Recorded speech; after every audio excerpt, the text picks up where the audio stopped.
du skal suturere, så er det rigtig vigtigt at få placeret kvinden så langt nede af lejet som muligt, så du reducerer din rækkeafstand ind til kvinden. Så er det rigtig vigtigt, at du får lagt hendes ben op i en god position i benstøtterne. Og så er det endelig rigtig vigtigt at få højden placeret rigtigt.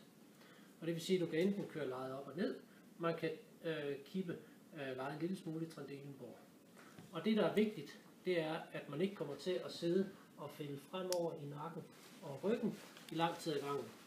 Så er det bedre, at man får lejet op i en god synsafstand, så du kan sidde ordentligt med din nakke og kigge ned på kvinden, og så bruge dine hænder i en lidt mere løftet position.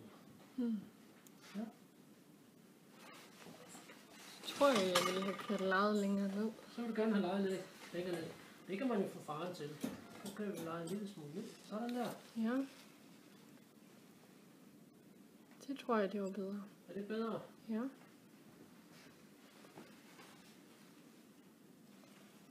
Du sidder også i en fornuftig position her. Ja.